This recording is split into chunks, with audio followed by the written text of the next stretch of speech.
नमस्कार, एक बार फिर आप सबका स्वागत है इंडिया टीवी के इलेक्शन स्टूडियो में। मैं हूं सौरभ शर्मा आपके साथ और अब से थोड़ी देर में दिल्ली में बीजेपी दफ्तर में प्रधानमंत्री नरेंद्र मोदी पहुंचने वाले हैं।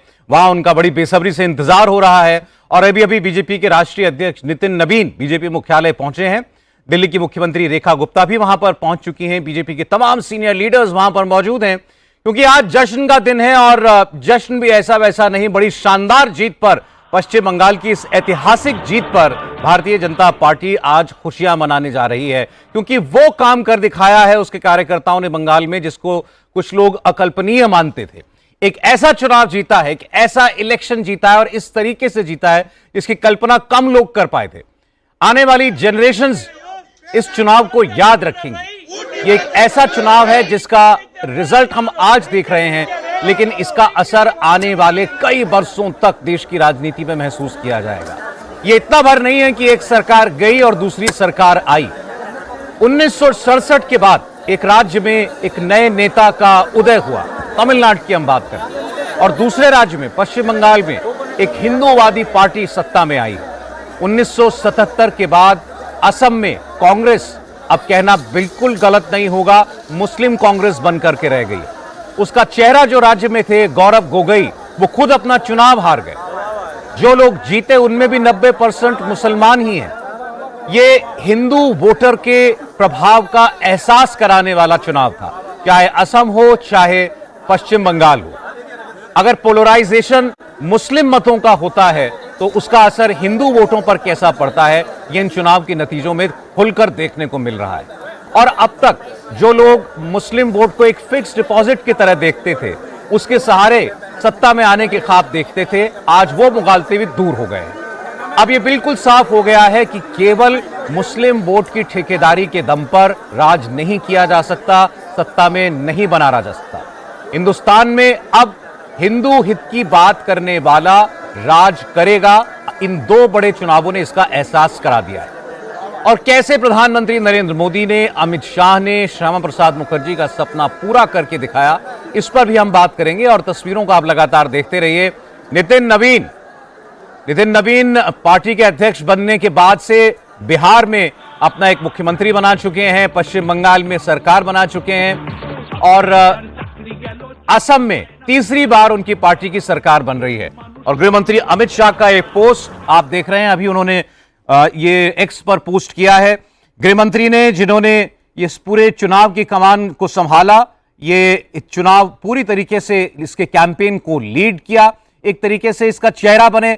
वैसे तो बंगाल की हर एक सीट पर नरेंद्र मोदी और कमल निशान ये लोगों के जहन में एक साथ उभरते होंगे, लेकिन अमित शाह ने जो रणनीतिक कौशल दिखाया, अमित शाह ने जिस किस्म का भरोसा दिया पश्चिम बंगाल के वोटरों को कि भय नहीं भरोसे से अब मत डालिए, खुलकर आइए, डरने की बात नहीं है, उस भरोसे का ये असर है जो आपको दिखाई दे रहा है। पहले रिकॉर्ड वोटिंग और उसके बाद बीजेपी के पक्ष में इतना बड़ा जनादेश। और अमित शाह ने अभी जो पोस्ट किया है इसमें उन्होंने अपने कार्यकर्ताओं को धन्यवाद भी दिया है। उनका पोस्ट मैं आपके लिए पढ़ करके सुनाता हूं। अमित शाह ने बंगाली में पोस्ट किया है और एक बड़ा पोस्ट उन्होंने लिखा है, बंगाल वासियों ने घुसपैठियों और उनके हितैषियों को ऐसा सबक सिखाया है जिसे तुष्टीकरण की राजनीति करने वाली पार्टियां कभी भूल नहीं पाएंगी। बंगाल ने जिन आशाओं और आकांक्षाओं के साथ मोदी जी के नेतृत्व पर यह विश्वास जताया है, हम निश्चित रूप से उन्हें पूरा करेंगे। चैतन्य महाप्रभु, स्वामी विवेकानंद, कविगुरु टैगोर, नेताजी सुभाष चंद्र बोस और डॉक्टर श्यामा प्रसाद मुखर्जी जैसे महापुरुषों की पावन भूमि बंगाल का खोया गौरव लौटाने और सोनार बांग्ला के स्वप्न को साकार करने के लिए भाजपा दिन रात एक कर देगी। इसके अलावा उन्होंने लिखा है, बंगाल में भाजपा को मिली ये ऐतिहासिक जीत हमारे असंख्य कार्यकर्ताओं के त्याग, संघर्ष और बलिदान का परिणाम है। ये उन परिवारों के धैर्य की जीत है जिन्होंने हिंसा सहकर भी भगवा ध्वज नहीं छोड़ा। ये जो बात वो लिख रहे हैं ये 100 आने सच है। अब आपको हम एक बार फिर बीजेपी मुख्यालय लेकर के चलते हैं। देवेंद्र पराशर हमारे साथ जुड़ रहे हैं, प्रधानमंत्री के संदेश का इंतजार कर रहे हैं वहां पर उनकी पार्टी के कार्यकर्ता। सबको मालूम है कि ये जीत कितनी खास है और कितनी बड़ी है। देवेंद्र, फांसी दी गई और उसको जान से मारा। निश्चित तौर पे सौरभ बहुत बड़ी है। जैसे अभी की बात करें तो हमारे ठीक पीछे बीजेपी के राष्ट्रीय महामंत्री विनोद तावड़े जो अनाउंसमेंट कर रहे हैं उसमें पश्चिम बंगाल में राजनीतिक हिंसा के चलते बीजेपी के जिन कार्यकर्ताओं को अपनी जान से हाथ धोना पड़ा उनका नाम लेकर उनके बारे में बताकर और नमन किया जा रहा है। आप समझ सकते हैं आप कि 1950 के बाद से जो जनसंघ बीजेपी के फाउंडर के हिसाब से कहें कि श्यामा प्रसाद मुखर्जी जो उनकी जन्मभूमि रही बंगाल, और उस बंगाल में अगर बीजेपी नहीं आ पाई इतने सालों तक तो आप समझ सकते हैं कि लगभग 75 साल का इंतजार बीजेपी के लिए कितना मुश्किल रहा होगा और किस प्रकार से बीजेपी लगी रही थी। मौजूदा दौर की बात कर ले सौरभ तो 2017 में मुझे याद आ रहा है उड़ीसा में भुवनेश्वर में बीजेपी की राष्ट्रीय कार्यकारिणी की बैठक थी और उस बैठक में तब अमित शाह जो कि बीजेपी के राष्ट्रीय अध्यक्ष हुआ करते थे उनका यह कहना था कि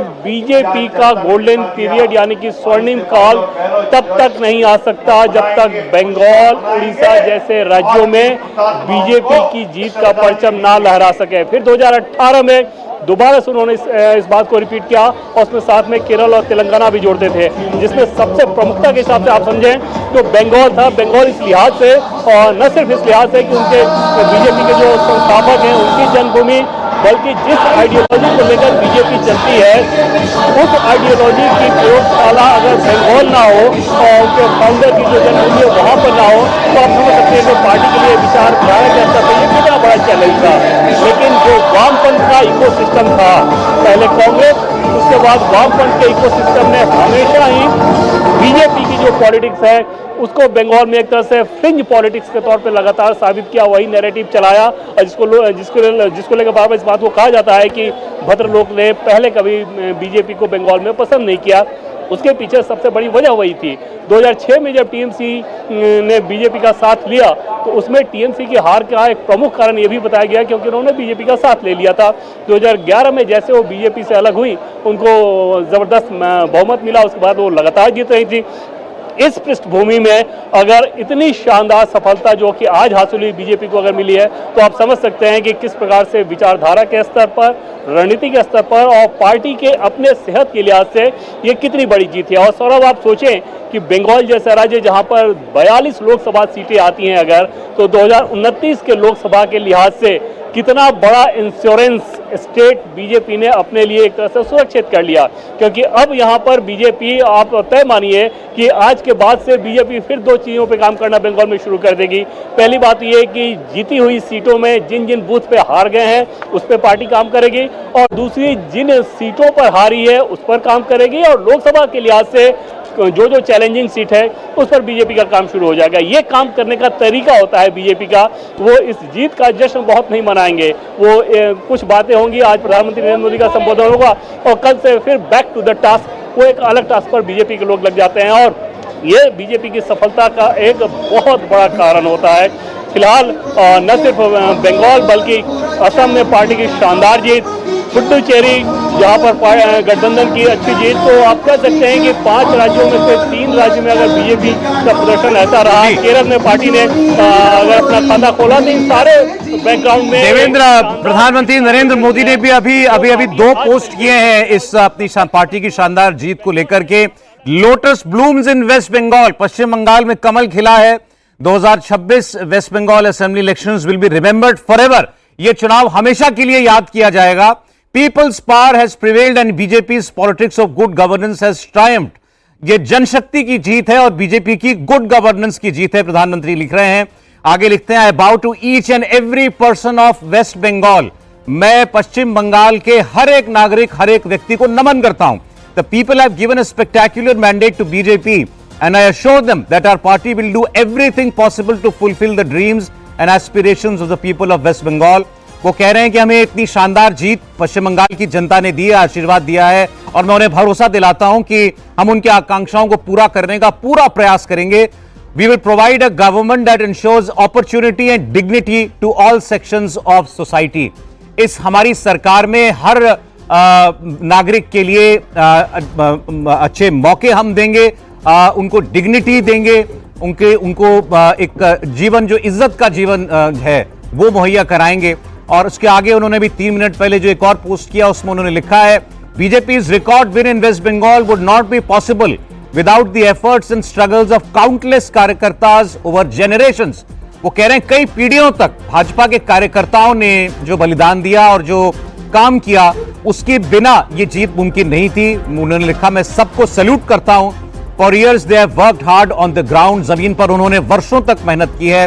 हर प्रकार की एडवर्सिटी को, हर प्रकार की अपने सामने मौजूद चुनौती को उन्होंने पार किया है और भाजपा के डेवलपमेंट के, विकास के एजेंडे के बारे में प्रदेश के लोगों को बताया है और पार्टी को ताकतवर बनाया है। तो एक बात जो अमित शाह भी कह रहे हैं और जो नरेंद्र मोदी भी कह रहे हैं, और वो पूरी तरीके से सच है, भारतीय जनता पार्टी की बंगाल में राह कांटों से भरी हुई थी और उस राह पर वही व्यक्ति और वही कार्यकर्ता चल सकते थे जो पूरी तरीके से समर्पित हो, जिन्होंने दमन भी झेला, हिंसा भी झेली, लेकिन अपनी पार्टी की विचारधारा को झंडा बनाकर वो लोगों के बीच में हर वक्त लेकर चलते रहे। बीजेपी मुख्यालय की ये लाइव तस्वीरें हैं।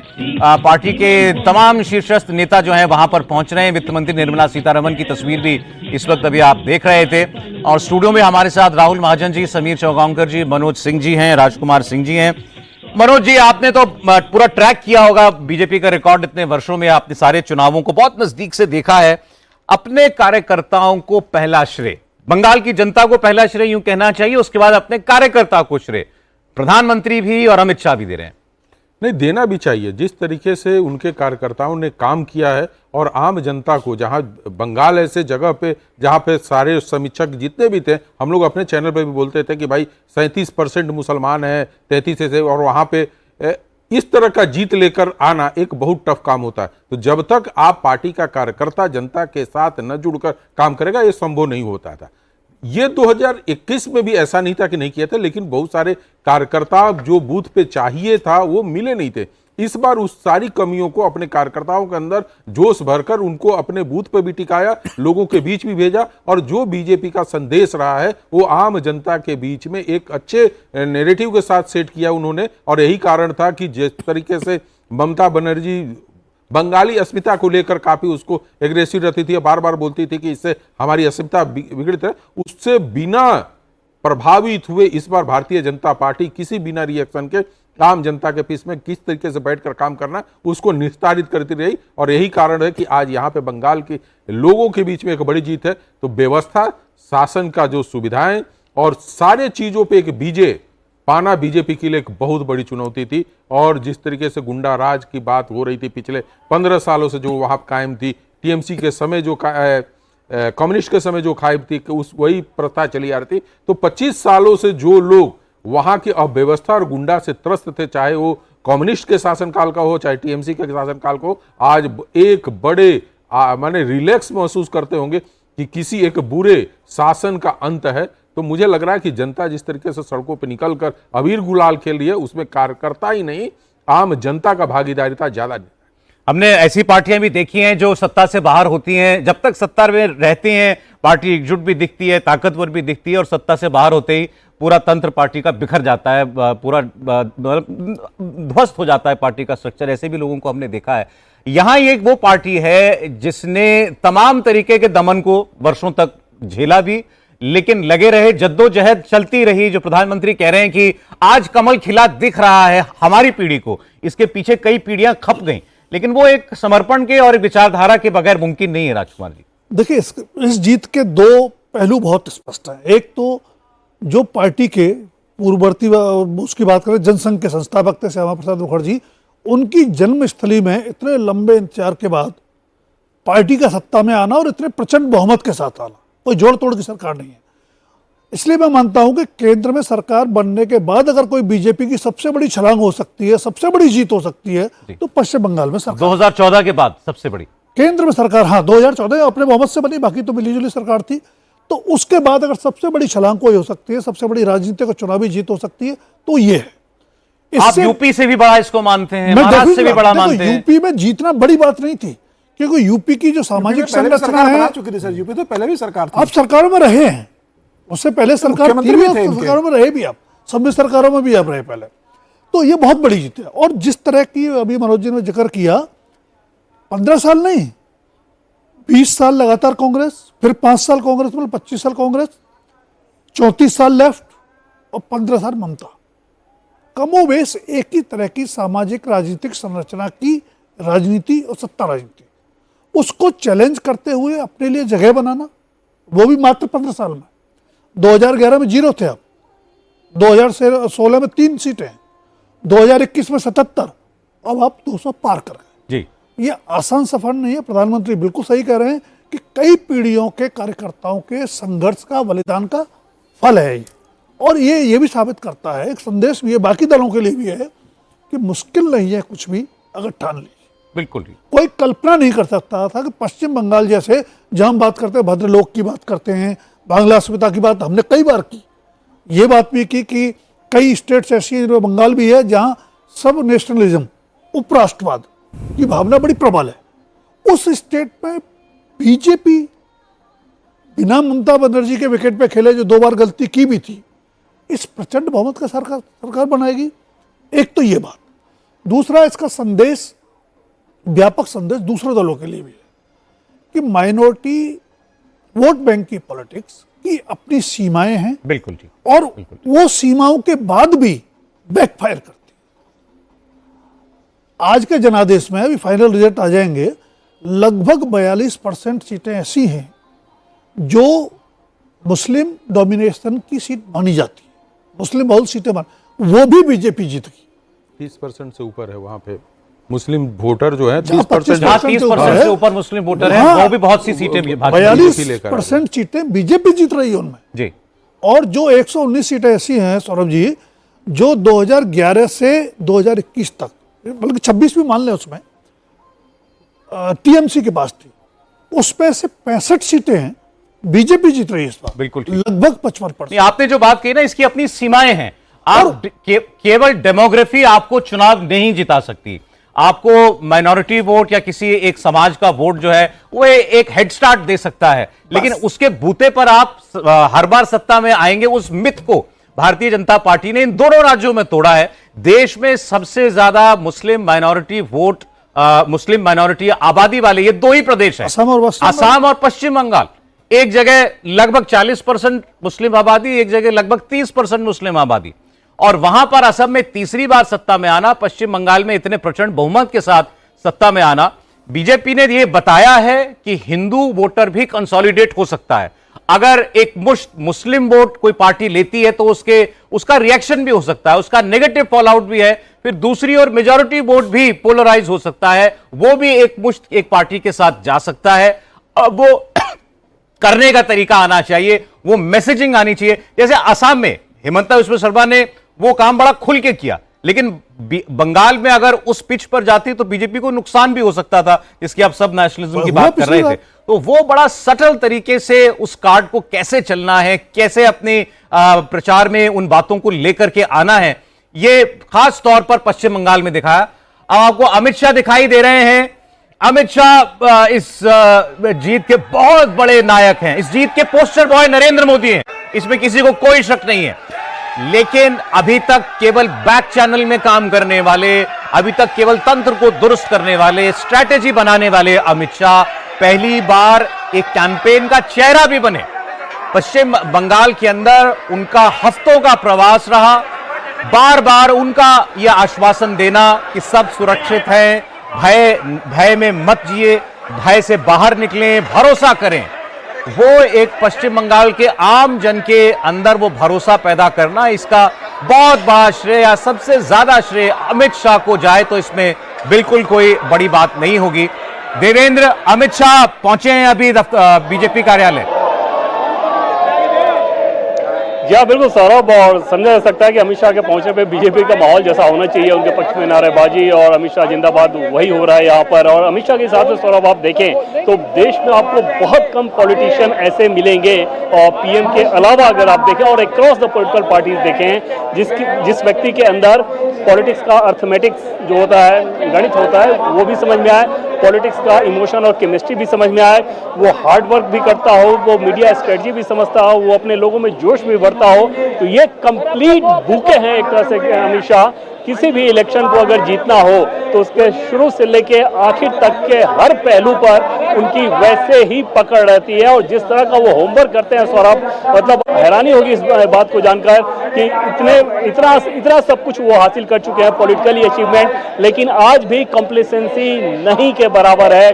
किसी भी राज्य में जाते हैं तो वो हर कोना जहां से उनको कोई इंफॉर्मेशन मिल सकता हो, कोई नैरेटिव मिल सकता हो, कोई पर्सपेक्टिव मिल सकता हो, वो उसको जरूर नॉक करते हैं और उसके बाद उसको अपने हिसाब से परख कर देखते हैं कि वो उनकी पार्टी के लिए वायबल है या नहीं है। लेकिन ये नहीं होता कि अगर वो कर्नाटक जाएं या बंगाल जाएं या किसी भी अन्य राज्य में जाएं और वहां के पॉलिटिक्स के हिसाब से अगर कोई इंफॉर्मेशन, अगर कोई नैरेटिव, अगर कोई सूचना उनको मिल रही हो तो उस चीज पे वो क्लोज आई से उसको हैंडल करें। दूसरी चीज की मेहनत करने के मामले में अपने आप को झोंक देने की कला है। रणनीति बहुत प्रैक्टिकल होकर बनाते हैं। और एक चीज सौरभ आप जो सबसे खास बनाती है वो ये कि अगर अमित शाह अपनी बैठक में अपने नेताओं और कार्यकर्ताओं को अगर कोई बात कहते हैं तो पहली बात तो कि अगर वो कुछ टास्क देते हैं तो सबको पता है कि उस टास्क पर आपको डिलीवर करना ही होगा। और दूसरी चीज की कॉन्फिडेंस अगर अमित शाह देते हैं तो उन नेताओं और कार्यकर्ताओं को ये भरोसा रहता है कि अगर गृह मंत्री अमित शाह इस बात को कह रहे हैं मतलब ऐसा होगा। जैसे बंगाल में अगर वो जब वहां पे उन्होंने कैंप करना शुरू किया और वहां के लोगों को ये बताना शुरू किया कि इस बार हम लोग इलेक्शन जीत रहे हैं और बड़े मार्जिन से जीत रहे हैं, तो वहां पर पार्टी और कार्यकर्ता और जो नेता हैं पार्टी के वो ऐसे ही चार्ज हो जाते हैं कि अगर अमित शाह जी कह रहे हैं तो ये इसका मतलब तो ये होगा ही होगा। ये भरोसा, ये कमांडिंग पोजीशन जो कि एक लीडर के अंदर होनी चाहिए वो अमित शाह में कूट कूट कर भरी हुई है, जिसका नतीजा है कि प्रधानमंत्री नरेंद्र मोदी जैसा लोकप्रिय चेहरा उनके पास रहता है।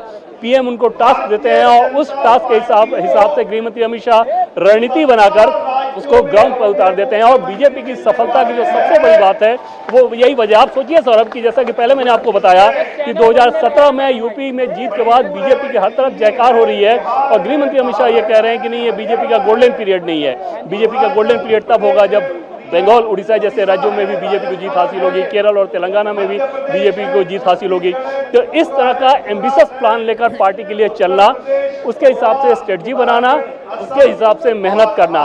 और अगर मनमाफिक रिजल्ट ना आए तो जिस दिन रिजल्ट रहता है उसके बाद से वो तुरंत लग जाते हैं कि क्या क्या कमी रही है, उसके सुधार के लिए हमें क्या करना चाहिए। कोई उसमें ब्लेम गेम नहीं होता, कोई फ्रस्ट्रेशन नहीं निकाला जाता, अपने नेताओं को कोई डांट फटकार या कोई अनुशासन की बात उस समय नहीं कही जाती, वो तुरंत से अगले चुनाव के लिए फिर से तैयारी शुरू हो जाती है। तो पूरा एक जो मैकेनिज्म उन्होंने डेवलप किया है पीएम मोदी और गृह मंत्री अमित शाह ने, वो सबसे बड़ी वजह होती है कि बीजेपी स्टेट दर स्टेट और वैसे जगह पर भी सफलता हासिल कर लेती है जिसके बारे में लोग ये मान के चलते हैं कि यहाँ पर बीजेपी कैसे करेगी। और जैसा कि सुबह हम लोग बात कर रहे थे कि 215 में बहुत सारे लोग आपको इस बात को कहेंगे कि बीजेपी तो 215 में ही लड़ रही है, 215 में कितनी जीतेगी। बीजेपी अगर लड़ती है 215 में और अपनी ताकत के साथ लड़ती है तो वो ये भी टारगेट रखती है कि 215 में क्यों ना हम 210 जीत जाएं, क्यों ना 214 जीत जाएं, क्यों ना 215 जीत जाएं। और उस हिसाब से काम किया जाता है, उस हिसाब से अपनी पूरी ऊर्जा झोंकी जाती है। और वही विश्वास, वही भरोसा है जो कि पश्चिम बंगाल जैसे राज्य में बीजेपी को इतनी शानदार सफलता हासिल हुई। ये बिल्कुल इस जीत के बहुत बड़े हीरो हैं अपनी पार्टी के लिए अमित शाह। कैसे इन 5 सालों में अमित शाह ने अपनी पार्टी को हर स्तर पर दुरुस्त किया, पार्टी के कैंपेन को कैसे लोगों के बीच लेकर के जा रहा है। कई बार ये भी होता है जैसे 2021 में आप नजदीक पहुंच के माहौल बन गया था एक कि भाजपा आ रही है, 77 तक पहुंचे भी लेकिन ब्रेक लग गया। उसके बाद कार्यकर्ताओं का मनोबल भी नीचे जाता है और उसके बाद जो हिंसा हुई थी उसके हम सबने देखा कि वहां से कमबैक करना बड़ा मुश्किल था पार्टी के लिए। निश्चित रूप से मुझे लगता है कि बंगाल की ये जो जीत हुई है उसको सिर्फ पिछले 5 साल से देखना ठीक नहीं है। मुझे लगता है 2014 से देखना ठीक है कि 2014 को जब अमित शाह पार्टी के राष्ट्रीय अध्यक्ष बने उसके बाद से उन्होंने पार्टी का जो कायाकल्प करना शुरू किया पूरे भारत वर्ष के अंदर। जहां भारतीय जनता पार्टी बहुत मजबूत थी वहां बहुत ज्यादा मजबूत किया, जहां कमजोर थी वहां गठबंधन सहयोगी तलाशे, जहां और कमजोर थी वहां विपक्ष के नेताओं को तोड़कर पार्टी में लाके पार्टी को मजबूत करने का काम किया। और जहां पार्टी कहीं नहीं थी वहां पर लंबे समय की प्लानिंग करके चले कि अगले 10 साल में हमें वहां पर सत्ता में लेकर आना है। और मुझे लगता है कि जो उनका दीर्घकालीन प्लानिंग थी प्रधानमंत्री मोदी के साथ निर्देश के हिसाब से, जिस तरह से अमित शाह ने बंगाल के अंदर काम किया और जब 3 से 77 पर पहुंच गया 2021 में, तो अमित शाह को लगा कि अब 77 पर आ गए हैं, हम 3 से लेकर 77 तक की यात्रा तय कर सकते हैं, तो 77 से हम 200 तक की भी यात्रा तय कर सकते हैं। और मुझे लग रहा है उन्हें लगा कि अब जमीन पे हमारा ग्राउंड बना है, हमें 5 साल जमीन पर लगातार मेहनत करना। और फिर उन्होंने वहां पर संगठन में बदले के प्रदेश अध्यक्ष को बदला, वहां पर कैलाश विजयवर्गीय की जगह वहां पर सुनील बंसल को संगठन प्रभारी बनाकर भेजा, भूपेन्द्र यादव को चुनाव के समय प्रभारी बना के बैठा, और लगातार बंगाल की वो फीडबैक रिपोर्ट लेते रहे, संगठन पे कैसे काम करना है, ममता बनर्जी कैसे करना है, सुवेंदु अधिकारी जो विपक्षी नेता बने तो उन्हें संगठन पे कैसे काम करना है, भारतीय जनता पार्टी कैसे काम करती है, कार्यकर्ताओं को कैसे साथ लेकर चलना है, सब उन्होंने उनको बताया और पार्टी को जो विस्तार बंगाल के अंदर दिया। और यही कारण था कि अमित शाह और प्रधानमंत्री मोदी को लग रहा था कि बंगाल में इस बार सरकार बनाएंगे। और पिछले पूरे 5 साल में संघ के साथ जो सामंजस्य बंगाल के अंदर भारतीय जनता पार्टी ने बनाया वो भी एक अभूतपूर्व था। ये कहा जा रहा था कि संघ नाराज है, शामिल नहीं है, लेकिन जमीनी स्तर पर संघ ने जिस तरीके से भारतीय जनता पार्टी के साथ बैठके की, अब अमित शाह को फीडबैक दिया, अमित शाह से ने जो संघों को फीडबैक दिया, उसके आधार पर जो एक रणनीति बनी और संघ ने जमीनी स्तर पर मोहल्ला बैठके के माध्यम से उतारने का काम किया। मुझे लग रहा है उसके कारण यह परिणाम आया। और अमित शाह जी की जो रणनीति है, काम करने का तरीका है, कार्यकर्ताओं में उत्साह भरना, कार्यकर्ताओं को अंदर देना कि नहीं हम जीत सकते हैं, और दिन रात उसके लिए काम करना। जब नेता खुद काम करता है तो कार्यकर्ता भी काम करता है। मुझे लग रहा है भारतीय जनता पार्टी का देखिए कि जहां पार्टी सत्ता में रहती है, अगर वहां पर पार्टी से सरकार से नाराजगी है तो जनता ये कहती है कि भाई भले ही हम नाराज है सरकार से, लेकिन उम्मीद इसी सरकार से कि यह काम करेगी। और विपक्ष में जहां नाराज होती है वो कहती है नहीं अब भारतीय जनता पार्टी को मौका दिया जाए। तो मुझे लग रहा है कि भारतीय जनता पार्टी बंगाल में आ गई है, तो ये सिर्फ 5 साल के लिए नहीं आई, ये बहुत लंबे समय के लिए आई है। और ये तय मान के चले कि अगले 15 साल भारतीय जनता पार्टी बंगाल में राज करेगी अपने काम की वजह से। और मुझे लगता है कि ममता बनर्जी जैसी पार्टियां जो सिर्फ सत्ता के कारण आती है, जिनका संगठन और कैडर बेस बहुत ज्यादा नहीं है, वो सत्ता जाते ही टूटना शुरू हो जाती है। ये बात तो बिल्कुल ठीक है जो आप कह रहे हैं समीर जी की अब ये जो मौका मिला है इसको यूं तो जाया नहीं करेगी भारतीय जनता पार्टी, और उसका प्रयास रहेगा कि पश्चिम बंगाल के लोगों का विश्वास लंबे वक्त तक उसके साथ रहे।